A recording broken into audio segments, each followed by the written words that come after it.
Welcome to Talking About Health, where we bring you insights from researchers, educators, and professionals on new developments in health communication. This podcast is brought to you by the Center for Health Communication at the University of Texas at Austin. I'm your host, Mike Backert, Director of the Center for Health Communication. Thanks for joining us for this episode of Talking About Health.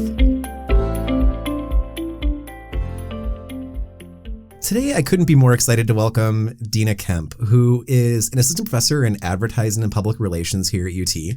And the first time I met Deena, I remember talking to her, was actually when she was a job candidate interviewing for the position here. And someone helped her find our office across the street because we were in a little secret area.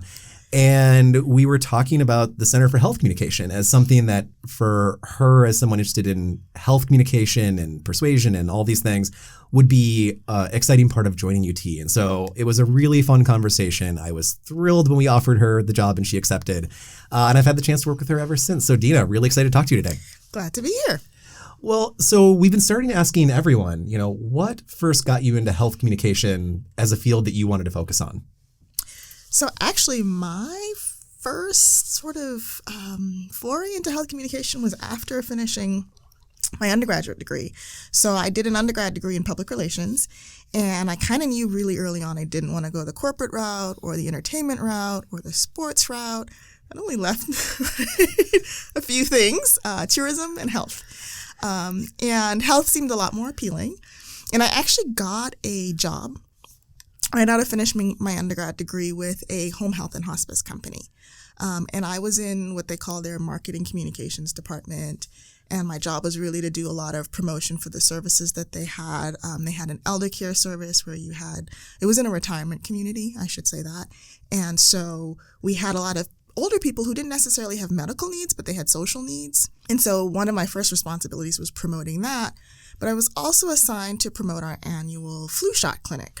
So in this community, the public health department took care of all of sort of the indigent care with flu shots and nursing homes. And the home and health and hospice company that I work for took care of everything else. So they did the sort of for pay. We would go to an outlet mall, set up shop, deliver about 1,000 flu shots a day. And I was responsible for promoting all of that. I loved it. There's just one small problem. This was 2004. And for those of you who know anything about flu shot season 2004, there was a contamination problem in one of the labs, and there was not enough flu vaccine to go around.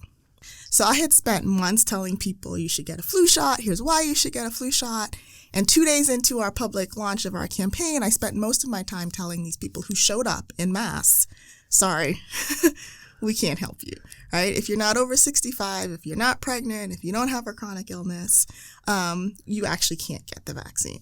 So that was sort of trial by fire, but I remember someone telling me I should be a politician. I said no, in that process of sort of kindly telling people, yes, I know, I sent you this thing in the mail, I've been on the radio and all of this, but I can't give you the flu shot. I really wondered on the back end of that, what did that do to people? The following year, would they just forego the process altogether because it was such a hassle and such a disappointment? Did they trust the process after that? Would they be sort of more wanting it because it wasn't in supply?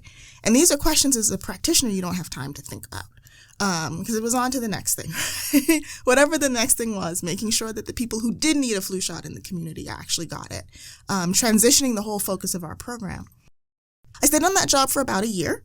And then I went back to grad school and actually spent time sort of transitioning from a general master's degree in public relations to really focusing on public health. I did a 6-month internship with the Sarasota County Health Department, oddly enough, looking at how they plan for a pandemic and what they would do in the event that there was something like COVID. At the time, we didn't know what it would be. The steps that they would do, especially in a community that had a lot of rural areas, that had people that were non-native English speakers, thinking about it from all angles. So I actually got to be embedded in that process and wrote a paper on how they went about organizing that. I'm curious, what did they actually do on the back end with COVID? Did they actually implement it? Did it go the way they planned? And so those were sort of the first things that got me into health communication and starting to answer some of those questions about how people think about health, how messaging can persuade them to think differently about health, what happens when it goes wrong. Those were some of the first things. So many follow-up questions. I'll start by just saying I'm glad you decided to be an academic and not a politician, because I probably wouldn't be working with you in the same way. What led you from those very first questions of what happens to those folks who did what you were persuading them to do, which was show up for a flu shot, and then like, sorry, just kidding, it's not here for you.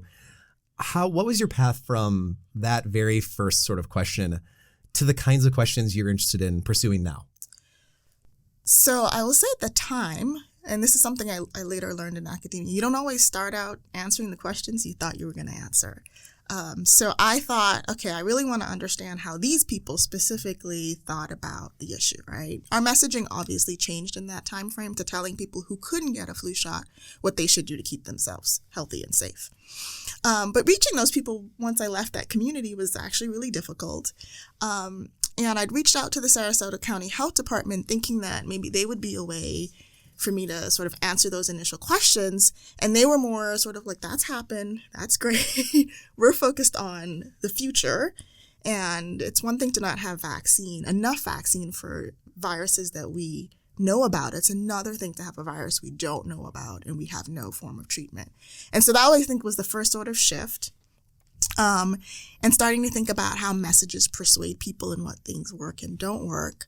And so about the same time that was happening, the HPV vaccine was starting to be developed, and it was kind of novel, and there was all of these sort of concerns around not only is it novel, there's the fact that it's for teenagers, and it's meant to prevent a cancer that's connected to sexual transmission. And so really sort of seeing what's happening in the environment at that point in time and thinking about what are some theoretical questions that can help us guide that, I think is where that shift. And so more often than not, the theoretical questions I've asked and tried to answer have been tied to what's happening currently in the actual community in terms of health concerns, health issues. So that's taken me from thinking about flu vaccines to the HPV virus to studying substance misuse amongst adolescent populations. It reminds me of a quote I use in some of the theories classes that I've taught from Paul Lazarsfeld when he was describing his research policy. And he said it was improvisation guided by available material and personal interests and contacts. And I just always like, I didn't know I was going to care about that in 6 months. And all of a sudden you're doing this neat new project and it's kind of fun to dig in. So what's a project you're really proud of? Oddly enough, it's from my doctoral studies. So when I decided, I finished my master's program and I would get these comments on the back of my papers from my professors. You should really go on and get a Ph.D. Not what you want to hear. I really had no intention of being an academic. I wanted to take all of this knowledge and go back out and do my job sort of with a different perspective, adding sort of theory and thinking about interesting questions. And I did that. I did that for about 7 years and then realized, I still have more questions and I still need more tools. And so I actually applied to Cornell University and got accepted on an NIH fellowship where they had a mobile unit that was paid for by the NIH that we could actually go into communities and collect data with people who would never answer a Qualtrics survey, never show up to a university campus. But not only were they people that were hard to reach, they were people that were also most impacted, right? We know that tobacco usage rates have fallen for the most part, but they're still at really disproportionate levels in more underserved populations, low income, low lit populations. And so being able to go out into the community, and it takes, we talk about participants, but it takes participants from being an ID number in a spreadsheet to being an in the flesh human being who will tell you, what it means to them to have a cigarette, right? It's not just about, yes, I might get lung cancer, but in this moment, I've got all of these other stressors. And to really start to see that perspective and understand, messaging is great, but if it's not speaking to these other needs or not at least taking into consideration these other needs. And so to be a part of that, I was really, really, I think for a long time, that's probably going to be one of the things I'm most excited about and most proud about, and finding ways to continue doing that, going into communities rather than just doing panel surveys, online surveys. I'll never forget one of my first projects at UT when I got here. We were doing some data collection from parents, and I had a couple students who were doing the actual focus groups. And if you want to talk to parents in the evening, that means you have to provide childcare. And so my job on the project was to basically just like play Disney movies and play with all these little kids while my students were doing the focus groups, down the hallway. And it was really fun. It did help you go very far away from N equals whatever in our report. Like, oh, those are like the actual people, and like understanding the kind of their whole lives was really fun on that particular project. Absolutely. On the back end of it too, we got some really cool research and understanding from my part how adolescents respond to, at this time, the FDA and the CDC were proposing graphic warning labels on cigarette packages. That didn't happen. But understanding at a more, like, high level, theoretical level, how youth respond to these messages that are really intended for adults because they're on cigarette packages, but if they have a parent who smokes, et cetera, they have access to this. And so that's one of the things I would say early on I'm most proud of and excited about. But also the work that we've been doing, right, with TTOR, which I should remember what that acronym stands for, but the opioid awareness work that we've been doing with the state, and some of the cool projects that have come out of that, unanticipated, but great on the back end, has also been sort of really exciting too. Well, yes, like any health field, there's just acronyms all over the place. And so TTOR is the Texas Targeted Opioid Response, which is, a project that our center's been really involved in for a long time. And I think it's a neat example of the work that we get to do here, where it's very practice-driven needs of a project, but that can still present opportunities either to build health comm theory or put some of that theory and evidence into practice, which is a problem in the field broadly. Like, we do a lot of research as academics. It's like, is anyone going to read this article? Is any professional ever going to use this? And so you said that was part of your goal, was not to become a professor, but was to kind of take skills you were learning and bring them out. So why do you think that gap so often exists and persists between what academics studying health comm might be doing versus what professionals and practitioners are taking into their work? How do you see that there? How do you try to close that gap in your work? There's so much there, and you have I think a really unique perspective on that. So to the question of why the gap in the first place, when I started, right, fresh out of undergrad, going into a marketing communications role, I didn't know what a journal was. I'd never heard of one. I'd been a student in a public university. My professors obviously knew what journals were, but it wasn't something that was necessarily talked about. Even if I did know what one was, they're behind paywalls. The language is often inaccessible. Where do you start? There's so much. And so I don't think it's that practitioners don't necessarily have an interest in some of the same questions that academics have. Sometimes the way we think about it, the way we think about where to get that information is very different. We don't always share the same tools. And for a long time, I said, like, I finished my master's degree. I actually worked for the university in their academic health center. And a lot of my job was translating the work that our professors did for lay audiences. Now, most of the time, these were lay audiences that were giving money to the university, wanted them to help them understand when you gave $100,000 to an Alzheimer's center, what was actually happening in terms that they could appreciate and sort of make connection to their real day life. I think the same thing can happen for practitioners. And I think we do a lot better with this than we did before. But how do you find the people who are interested in getting to some of the why in order to better do their jobs? And how do you give them that information, not just in accessible language, but accessible from a time perspective, right? When I started reading journal articles, it could take me 2.5 hours to get through that, and to really distill what I'm reading and what I should get from that.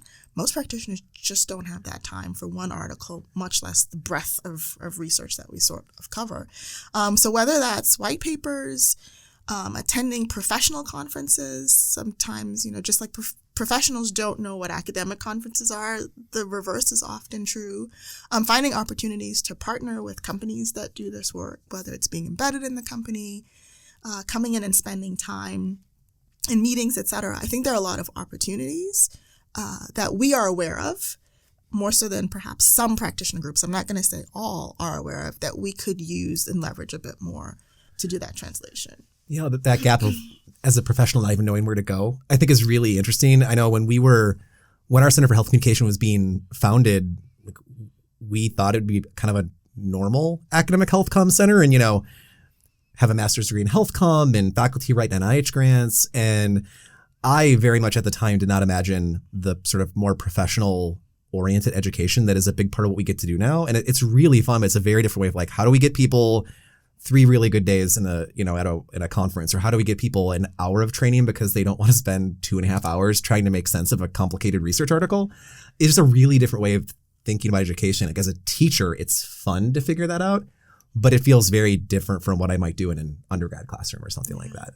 And I've been a part of other academic centers, and I will say that that's the piece I love the most about the work that we do here, is that we're actually interfacing with people who do the work. We're learning from them as much as they're learning from us. And they're giving us ideas of like, wow, I never thought about that. Because I don't have the day-to-day interaction with people that spark the new questions. And I think that's the piece that I miss sometimes, is that day-to-day interaction helps you spark new questions. The downside is you don't have the time or the resources to figure out how to answer those questions. And so I love that partnership that we're able to leverage here. And some of the tools that I've been able to produce from white papers, et cetera. Yeah. Well, what's something you're really excited about right now? What's a new project? What's something you're planning right now? What gets you excited on the research side right now? So 3 years post-COVID, 3 years since COVID started, I have not been able to do more eye tracking research. And I've spent most of this semester getting ready to launch a new eye tracking study that hopefully I'll be able to do with adolescents, so going out into the community again. And this study explores something that's theoretically interesting to me. So I'm interested in the emotion of disgust and how we use disgust to persuade adolescents not to engage in risky behavior, whether that's tobacco use, whether that's other forms of drug use, whether that's other addictive behaviors. And one thing that I noticed, again, in practice is the use of literal versus metaphorical disgust. So literally showing kids, icky lungs, think about the Truth Campaign and some of those images, versus metaphorical images like smoking e-cigarettes turns your lungs into a basket of rotting strawberries, for instance, right? Are there differences in how kids interact with that content, right? Do they look at those things differently? Do they engage with messages differently? Is one approach more persuadable in certain regards than others? And so this is something I've been wanting to do for a few years. COVID made it a little bit challenging to do that. So being able to get back to it is really exciting. I've only had the chance to work on 1 or 2 eye tracking projects, and they were just so fun. Like as a researcher, they were just fun and neat. And for me, it was just kind of like a neat new method to explore.